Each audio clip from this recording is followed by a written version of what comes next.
হে কৃষ্ণ করুণা সিন্ধু দীনবন্ধু জগৎপতে গোপেশ গোপিকাকান্ত রাধাকান্ত নমস্তুতে। Good morning, কেমন আছো তোমরা সবাই? আশা করছি গরমে সবাই ভালো আছো, সুস্থ আছো। আমিও ঠিকঠাক আছি, গরমে যতটা ঠিকঠাক থাকা যায় আর কি। আর এই ভিডিওটা যেটা দেখছো এটা কিন্তু গত বুধবারে, মানে যে বুধবারটা ছাড়ি আমরা চলে এসেছি সেই বুধবারে। তো সকালবেলা উঠেই তোমাদের আমি বলি যে আমার প্রথম কাজ থাকে স্নান টান করে ঠাকুরের সামনে একটুখানি উপস্থিত হওয়া, ঠাকুরকে ডাকা, ঠাকুরকে একটু ধূপ দেখানো। পুরো পুজোটা তো করা সম্ভব হয় না অত তাড়াতাড়ি, সেজন্য যতটুকুনি পারি সেইটুখানি সেটা করে আমি চলে এসেছিলাম নিজেকে তৈরি করতে অফিসের জন্য। ওই যে একবার বলেছিলাম, ঘর বা বাইরে তুমি যেখানেই থাকো না কেন, যখনই তুমি একটু অন্য জগতে প্রবেশ করবে, তোমার ভেতরে যাই হয়ে থাকুক, তোমাকে নিজেকে প্রেজেন্টেবল রাখতেই হবে। সেই জন্য আর কি অন্য জগতে প্রবেশ করার আগে নিজেকে একটুখানি তৈরি করে নেওয়া।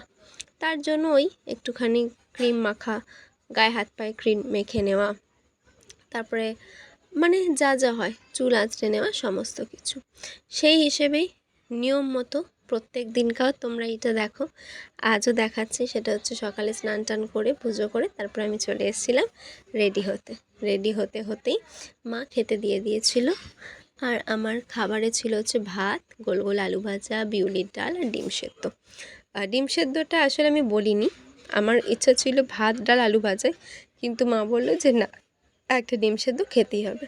আর যেহেতু মায়ের কথা অমান্য করি না, সেই জন্যই আমি তাড়াতাড়ি করে বললাম ঠিক আছে দিয়ে দাও, সবই খেয়ে নেবো। তো এই যে খাওয়া দাওয়া হয়ে গেছে, আর বাকি ছিল হচ্ছে আমার চুল বাঁধাটা। এই যে আমি এখন চুল বাঁধছি। আর আর এই গরমকালে এই ভিজে চুলই না মাঝে মধ্যে বেঁধে নিতে হয়। আসলে কি জানো, আমার ড্রায়ার আছে, কিন্তু গরমে না আমার এমনি ড্রায়ার চুলে দিতে খুব একটা পছন্দ নয়, আবার গরমের মধ্যে আরোই নয়। আর আর এই যে গরমে যদি চুলটা খুলে রেখে যাই বাসে চুলটা শোকানোর জন্য, ওই একটুখানি শোকানোর থেকে আমার মনে হয় চুল বেঁধে নিয়ে যাওয়াই অনেক ভালো। তো যাই হোক, বকবক করতে রেডি হয়ে গেলাম, রেডি হয়ে এবার বেরোচ্ছি অফিসে। চলো সন্ধেবেলার কথা এবার তোমাদের সামনে নিয়ে আসি। গুড ইভিনিং, আমি ঘরে এসে গেছি। আর আমি জানি না আমাকে দেখে পুরো বোঝা যাচ্ছে কি না, আমি পুরো এক্সস্টেড যাকে বলে। মানে এখন বাজে হচ্ছে 9টা, আমি 9টার 15 মিনিট আগে আমি ঘরে ঢুকেছি। আচ্ছা, যদি একটু কোনো আওয়াজ হয় একটুখানি প্লিজ ক্ষমা করে দিও, কারণ আমি ফ্যান ছাড়া বসতে পারছি না। আর এখানে টেবিল ফ্যান, স্ট্যান্ড ফ্যানটা চালানো, তো আর এই ওপরের ফ্যানে হাওয়া আমার লাগছে না, তো স্ট্যান্ড ফ্যানটাই চালিয়েছে, হয়তো ওটার আওয়াজ আসতে পারে। যেটা বলছিলাম সেটা হচ্ছে যে আমি 15 মিনিট হয়েছে ঘরে ঢুকেছি। আমি ঘরে ঢুকে আগে আমি একটু বসেছি, মানে আমি না পুরো ভিজে গেছি, পুরো ভিজে। তারপরে হাত পাটা ধুয়ে আমি ভাবলাম আগে খেয়ে নিই, কারণ আমি মা প্রত্যেক দিনই বলছে বিকেলে একটু কিছু খাবি, কিন্তু আমার এত গরম লাগছে আমি কিচ্ছু খাচ্ছি না। আমার গরমকালে তো বেশি খেতে ভালো লাগে না, তো সেই জন্য আমি আগে খেয়ে নেব, খেয়ে নিয়ে তারপরে অন হব, মানে আমি আবার ব্লগ করব। আর কি হচ্ছে জানো আমার সাথে রোজ, আমি অফিসে যাচ্ছি, অফিসে গিয়ে দেখছি পুরো জামাটা ভিজে, মানে এমনই ভিজে ঠিক মনে হচ্ছে আমি ভিজে জামা পরে আছি। এবার পুরো এসিতে আমার জামাটা শোকাচ্ছে, আমি যখন আবার বাড়ি আসছি এসে দেখছি আমার জামাটা আবার ভিজে। এবার বাড়ি এসে তো জামা চেঞ্জ করে নিচ্ছে, অসুবিধা নেই। এইরকম করতে করতে আমার রোজ মাথার যন্ত্রণা হচ্ছে জানো। কি করা যাবে, কিছু করার নেই, কিছুই করার নেই এই ক্ষেত্রে। আমি এখনও গা ধুইনি, হাত পাটা ধুয়েছি, গাটা একদম শোয়ার আগে ধোবো, কারণ তাহলে একটু ঘুমটা ভালো হবে। এখনও গরম কিছু পড়লই না, এখনই এই অবস্থা, গরম পড়লে জানি না কি হবে। যাই হোক, তোমাদের সাথে কয়েকটা কথা শেয়ার করার আছে, ভালো কথা তো একদমই না, খারাপ কথাই তো আমি শেয়ার করব। তো আমি বকবক না করে খেয়ে নিই, তারপরে আমি তোমাদের সাথে কিছু কথা শেয়ার করছি, ঠিক আছে? আমার খাওয়া দাওয়া হয়ে গেছে, এবার এসেছি যে তোমাদের সাথে বলেছিলাম যে কিছু কথা আছে সেগুলো শেষ করব বলে। গত সোমবার, মানে আজকে বুধবার, এ বাবা দাঁড়ো পড়ে যাচ্ছিল ফোনটা, যাই হোক বলি। গত সোমবার আমি ব্লগ শুরু করেছিলাম সকালে, কিন্তু সেই ব্লগ আর আমি শেষ করতে পারিনি, কালকেও ব্লগ করতে পারিনি, আবার আজকে গিয়ে ব্লগ করছি। সোমবার না সকাল থেকে আমার মনটা না ভালো ছিল না, আমি জানি না কেন আমার একদম ভালো লাগছিল না, খুব মন খারাপ লাগছিল, মানে একদমই কিছুতেই ভালোই লাগছে না। তো তখন আমি কি করেছি, আমি কি আর করবো, মানে স্নান টান করেছি, অফিস গেছি, রাস্তাতেও প্রচণ্ড গরম, তো অফিস বাসে উঠেছি। আমি সচরাচর কি করি, যেদিকে দরজা বাসের সেই দিকটা আমি বসি না, আমি অন্য দিকটাতে বসি। কিন্তু সেদিন বাসে উঠে দেখছি এত ওখানে মানে রোদ্দুর, না আমি ভাবছি বাবা এত কষ্ট হবে, আমি বরং আজকে এই দিকটাতেই বসি, মানে দরজার দিকেই বসেছি রোদ্দুরের জন্য। তো বসেছি, আমি যেমন বাসে বসে আমি ঠাকুরের জপ করি, হনুমান চালিসা পড়ি, সেটা আমি ইচ্ছে করি বাসে বসেই করি, যে মানে বাসে যাবো তো সেটা যেতে যেতে। তো বসে করছি। এবার আমার আগে একজন বসেছেন, আমার সিটের আগে একজন। এবার মানে একই যা হয় না, রোজ একই বাসে যেতে যেতে সেই বাসেই পরিচয়, মানে জানি যে হ্যাঁ ইনি তো রোজই যাচ্ছেন বা এরকম, তো এরকম তো কিছু কিছু থাকে। আমার ঠিক মুখটা মনে নেই, কিন্তু মানে এরকম বসেছেন। এবার বাস যাচ্ছেন, উনি যতদূর মনে হয় হেস্টিংসে নামেন। এবার সেদিনকে না অত বাসটা ভিড়ও ছিল না, সত্যি কথা বলতে। অন্যদিন এত ভিড় হয়, মানে মানুষ পাগল হয়ে যায়, সেদিন কোনো সাংঘাতিক ভিড়টা ছিল না। তো উনি যে হেস্টিংসে নামবে, সে ব্রিজটা ক্রস যখনই হয়ে যাবে সে এবার এগোতে থাকবে, কারণ অন্যদিন এত ভিড় হয় সবাই উঠে পড়ে, আমরা উঠে পড়ি। আমি দেশপ্রিয়তে নামি, আমি লেক মলে উঠে পড়ি রীতিমতো, কারণ কখন দাঁড়া 1 মিনিট, আমার ফোনে বারবার মেসেজ।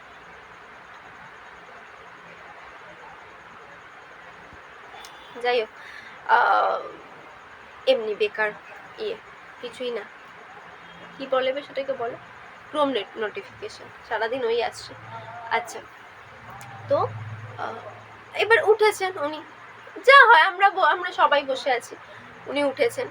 এবার আমি তো জানলার দিক মানে দরজার দিকেই বসে আছি, আমি বাইরে দেখছি।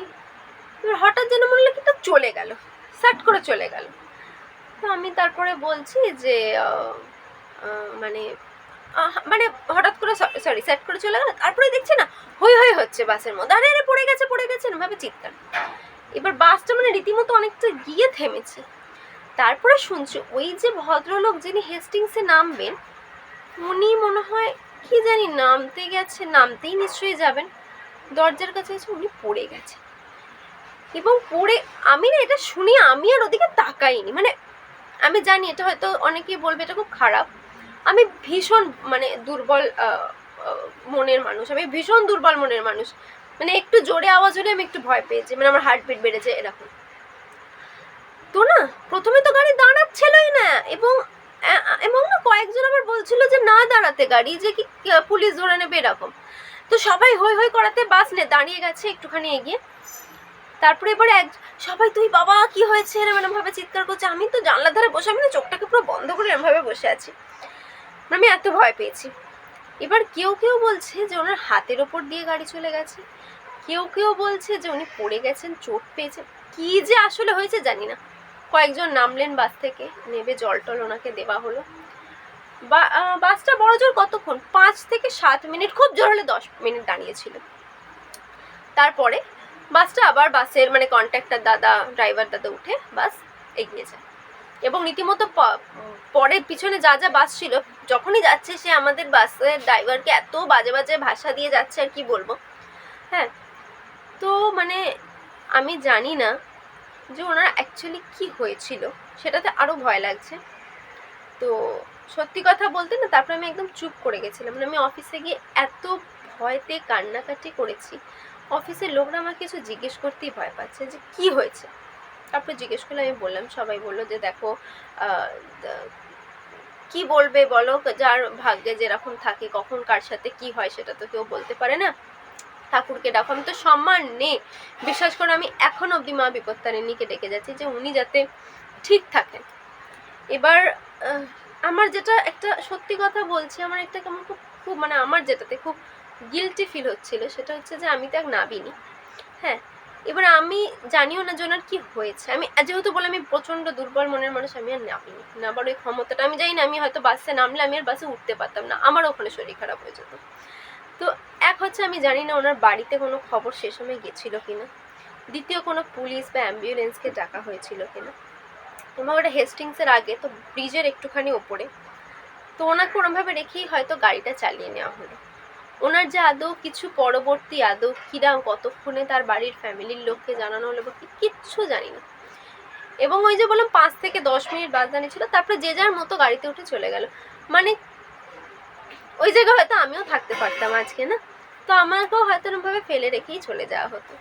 আমার নিজের পরবর্তী সময় এত খারাপ লাগছে, আমি এত কেঁদেছি। তো তখন আমার মামা বললো যে তাহলে তুই একটু নামতে পারতিস, ঠিক আছে ওই বাসটা ছেড়ে দিতিস, পরের বাসে যেতিস, ওনার বাড়িতে ফোন করতিস। কিন্তু আমি এত এরম না, একবার আমার সাথে এপিটিতে হয়েছিল যে আমি এপিটিতে বাস থেকে নেমেছি, তখন আমাদের এখান থেকে শিয়ালদা বিগানের বাস চলতো। বাস থেকে নেমেছি, একজন ভদ্রমহিলা দেখি রাস্তায় বসে কাঁদছেন, তার দুটো পায়ের ওপর দিয়ে মনে হয় কিছু একটা হয়েছে, পায়ের না হাড়টা পুরো, দুটো পায়ের পুরো হাড়টা দেখা যাচ্ছে এবং পুরো রক্তে ভেসে যাচ্ছে। এবং তার পাশ থেকে সবাই হেঁটে বেরিয়েছে, কেউ একবারও জিজ্ঞেসও মানে মুখ ঘুরেও দেখছেন ওনাকে, এবং উনি মাঝ রাস্তায় বসে হাউ মাউ করে কেঁদে যাচ্ছেন। আর আমি তখন তো অবভিয়াসলি আরও ছোট, আমি ভীষণ ভয় পাই, আমি জানি না কীভাবে। আমি না দেখে আমি প্রথমে ভয় পেয়েছি, ভয় পেয়ে আমি দৌড়েছি পুলিশের কাছে যে দেখুন ওখানে একটা অ্যাক্সিডেন্ট হয়েছে। হয়ে আমি আবার তার কাছে এসেছি, মুখে জল টল দিয়েছি, দিয়ে তারপর ওনাকে পুলিশরা ট্যাক্সি মানে সাইড ফাইড করে আমাকে পুলিশ বললেন আপনি চলে যান, আমরা দেখে নেব। তো তখন আমি অনেকটাই ছোট। আমি এবার এপিটিতে এসে আমার এত শরীর খারাপ হয়েছে, আমি এত কেঁদেছি, কেঁদে কেঁদে আমার প্রেশার লো হয়ে গেছে, আমার এত শরীর খারাপ হয়েছে ভয়তে অত্যধিক, মানে আমি সেদিন সারা রাত্রির ঘুমাইনি। হ্যাঁ, তো আমাকে ম্যাম বলছে দেখো তোমার যেটুখানি করা, ম্যাম তো দেখেছিলেন, ম্যাম বলছে তোমার যেটুখানি করার ছিল তুমি তো করেছো, এত কান্নাকাটি করো না, ওনাকে ঠিক হয়েছে। তো সেইটার জন্যই না আমি এইবার আর নামতে খুব ভয় পেয়েছিলাম। কিন্তু আমাকে মা পরবর্তী সময় বলছে তুই যদি এতটাই এরম হোস তো তুই নামতে পারতিস, হয়তো ভয় পেতিস, কাঁদতিস, যাই হতো, কিন্তু তুই নামতে পারতিস, তো যদি এরকমই মনে হয়। তো আমি মানে আমি কিছু বলার নেই, শুধু আমি এটাই বলতে চাই যে যদি রাস্তাঘাটে কখনো এরম কোনো মানুষের বিপদ হয় তো প্লিজ একটুখানি সাহায্য করো মানুষকে। আমি নিজে এখানে দাঁড়িয়ে থেকে বলছি আমি যেটা করতে পারিনি, আমি খুব দুঃখিত এটার জন্য, মানে খুব দুঃখিত এবং নিজেকে খুব নির্লজ্জ মনে হচ্ছে যে নিজের ভয়ের জন্য আমি অন্য একজন মানুষকে তার প্রয়োজনের সময় আমি হেল্প করতে পারলাম না। আমার এটা অত্যধিক খারাপ লেগেছে। বিশেষ করে আমার অফিসের প্রত্যেকটা দাদা দিদিরা জানে যে আমি সেদিন কতটা, আমি সোমবার কি অবস্থার মধ্যে দিয়ে সারাটা দিন কাটিয়েছি। আমি সারাটা দিন মানে আমার ঠিক করে খেতেও ভালো লাগেনি, আমার এত মানে সারাদিনই আমি শুধু মা বিপত্তারিণীকে ডেকে গেছি এবং এখনও ডেকে যাচ্ছি যে উনি যাতে ঠিকঠাক থাকেন। আমি একটু মানে আমি বলে বোঝাতে পারবো না যে আমি কতটা ওইটার জন্য মানে আমি খুবই দুঃখিত, লজ্জিত দুটোই, যে ওনার পাশে একটু দাঁড়ানো উচিত ছিল, আমি দাঁড়াতে পারলাম না। এবং এটাও খুব খারাপ লাগলো যে সত্যি ওখানে কেউই আর দাঁড়ালো না। জানি না কেউ ওখানে নেমে গেছিল কি না, সেটা আমি যতজনকে নামতে দেখেছি উঠে পড়েছে, হয়তো হতে পারে অন্য কেউ হয়তো সত্যি দাঁড়িয়ে গেছে, আমি সেটা জানি না।